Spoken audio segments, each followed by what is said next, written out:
మరి మీతో మాకు డిస్కస్ సార్ మాకు పర్మిషన్ ఇస్తారా?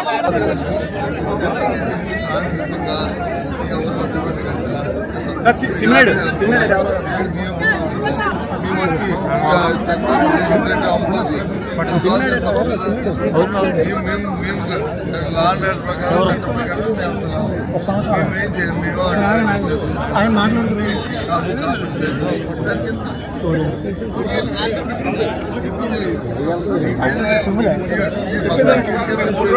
కొన్ని రోజులుగా రాష్ట్రంలో జరుగుతున్న ఏవైతే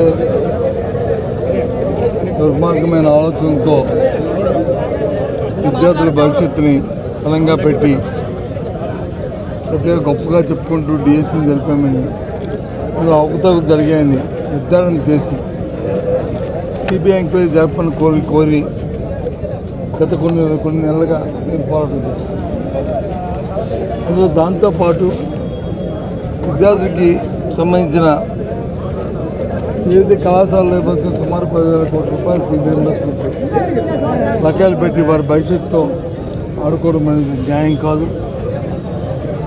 దాంతోపాటు ఏదైతే ఎన్నికల ముందు నిరుద్యోగులకు వచ్చి నిరుద్యోగ వృత్తి ఇస్తున్నారు, ఉద్యోగ వృత్తి ఇవ్వమని చెప్పి దాన్ని డిమాండ్ చేస్తున్నాం. దానికి ఏమీ ఆలోచన లేదు. ఇలాంటి కోరికల మీద మేము వచ్చి శాంతియుతంగా ర్యాలీ చేస్తుంటే ప్రజాస్వామ్యంలో ఇది హక్కు, రాజ్యాంగంలో ఇది హక్కు. కానీ దాన్ని పోలీసు జులంతో ప్రభుత్వం ఆపడం అనేది ధర్మం కాదు. దీనివల్ల ప్రజాస్వామ్య పూర్తిగా ఇది విఘాతం. ఎక్కడైనా శాంతి భద్రతకి నష్టం వచ్చాలని మీరు చేస్తే తప్పు. ఎందుకంటే ప్రజా జీవితానికి ఎక్కడ కూడా పరచకూడదు.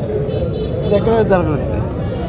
గత 3 రోజులుగా ప్రజలతో కలిసి నిరాదరణ చేస్తాం. ఏంటంటే భయం ఏంటంటే వాళ్ళు కార్యక్రమాన్ని మేము చేస్తాం, మీరు చూస్తున్నారు. ప్రజలు మాకు ఓటు ఇచ్చారు, మా ఇష్టం. ప్రజలు ఓటు ఇచ్చింది శుభ్రంగా పరిపాలించమని, రాజ్యాంగబద్ధంగా కార్యక్రమాలు చేయమని తప్ప దాచుకోమని ప్రజలు ఓటు ఇవ్వలే. ఈ ప్రభుత్వం ఎంతసేపు దాచుకోవడం తప్ప ఇంకో కార్యక్రమం లేదు. ఈ ప్రభుత్వం వల్ల అన్ని రంగాలు ఇబ్బంది పడుతున్నాయి. ఒక రంగం కాదు, ఏ రంగం చూసుకున్నా ఇబ్బంది పడుతున్నాయి.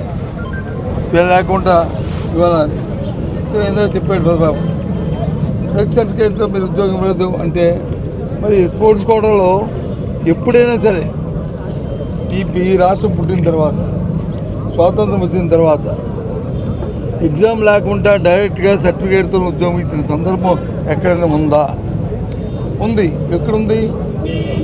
ఏఎస్ఓ, ఐపీఎస్ఓ, ఏ గ్రూప్ 1 ఆఫీస్లో ఎవరైనా సరిపోతే కాంపిటీషన్ గ్రౌండ్లో ముందు ఇచ్చి తర్వాత మళ్ళీ వారికి తర్ఫీదు ఇచ్చి ఆ కార్యక్రమం ఒకరికో అరకో చేసేవాళ్ళు తప్ప ఇలాంటి కార్యక్రమాలు ఎక్కడ లేవే.